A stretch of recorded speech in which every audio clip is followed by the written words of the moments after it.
The Baal Shem Tov visited a small village in the middle of a harsh winter.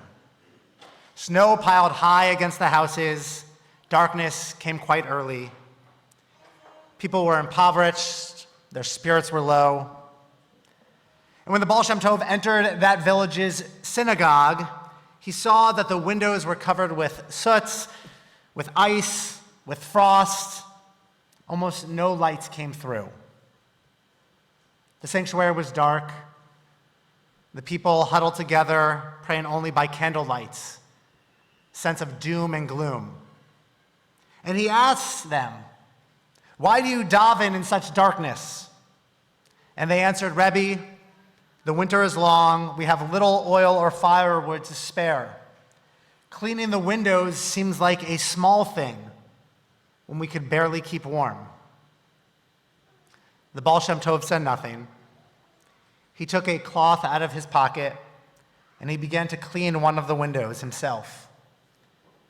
Slowly, a thin shaft of sunlight broke through. Then another, then another.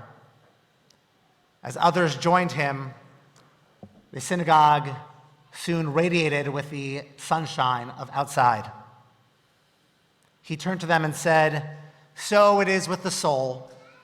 When we are covered with worry, the frost of despair, the light of the divine still shines, only the window is blocked. Clean the window, even a little, and you will see that the light was there all along." This week's Parsha that we just read, Parashat Noach, is more than just a story of this flood, this destruction, this Mabul that lasted for 40 days and 40 nights that wiped out all of creation except for those who were spared on the ark. The Parsha begins with a blueprint of how to build this ark made of gopher wood, 300 amot in length, 50 amot wide, 30 amot high. But the Torah then clarifies even further, in addition to an entrance on the side, a lower deck, a second and third floor, quite the cruise ship. The Torah says that you should make a Tzohar within 1 cubit of the top.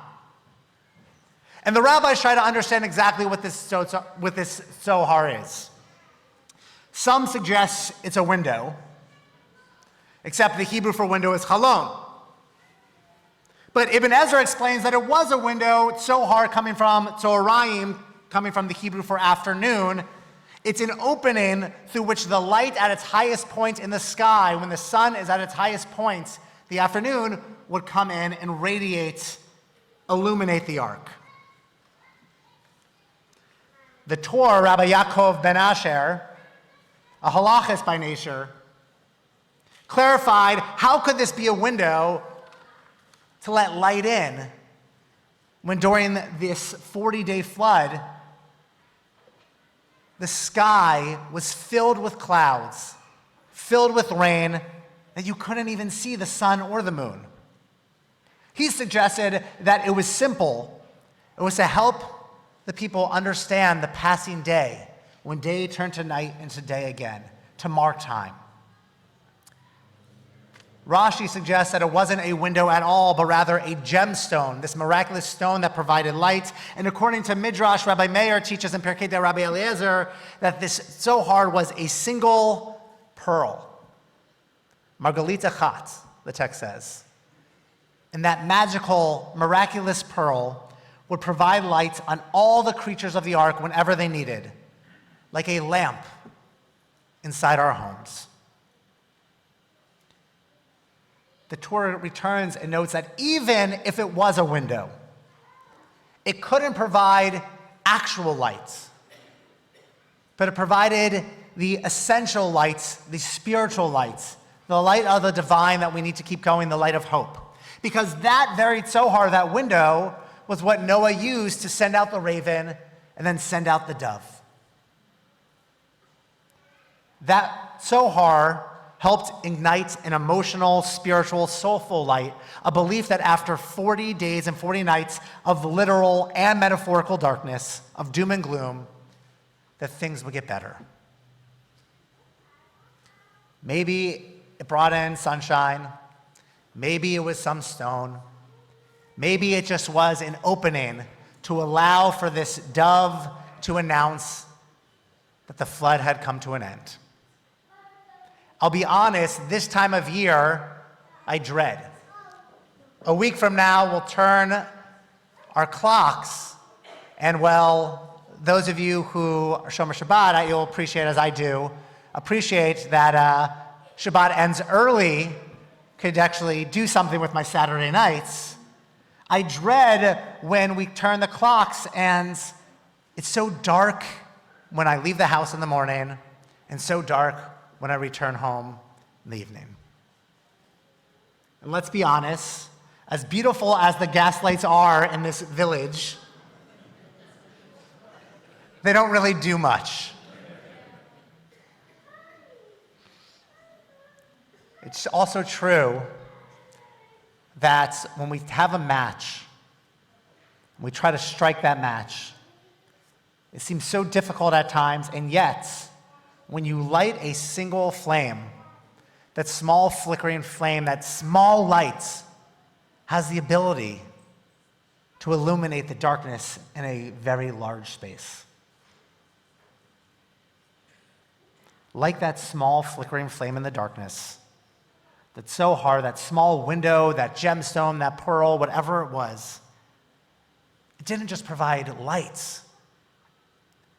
After 40 days and 40 nights, at a period of time of uncertainty, not just when animals were going crazy in the ark, but we know for what happened afterwards, Noah and his family were filled with guilt, were filled with fear, were filled with uncertainty of what this world would be that they were returning to when they debarked. But like that flame that illuminates the darkness, this Tzohar provided the most important of lights. It gave those on the ark hope and reminded them of God's presence that remained with them in spite of this flood. As we just heard the Baal Shem Tov teach us, so it is with the soul. The frost of despair may cover the window, but the light of the divine still shines. We just need to clean that window so that that light can come through and recognize that it's there all along. Coming off a busy month of celebration, a true high of the high holidays, we transition to Mar Cheshvan, as our rabbis call this Hebrew month. It's a bitter month because it's the only month on the entire Hebrew calendar when there's nothing to celebrate or observe. Some of us, it's nice to catch our breath, have a routine and a schedule again. But it's easy then to forget that high, to forget that light, to forget that hope, and return to the darkness of the unknown. If we focus on the light of God within each of us, within community, within this world, if we can find God's blessings in our lives, despite the darkness around us, despite the fear, despite the uncertainty in our worlds, then our lives, our metaphorical ark, remains illuminated. So let us remove the sun, let us remove the frost from our windows, and let the light of the Tzohar shine on each of us. Amen.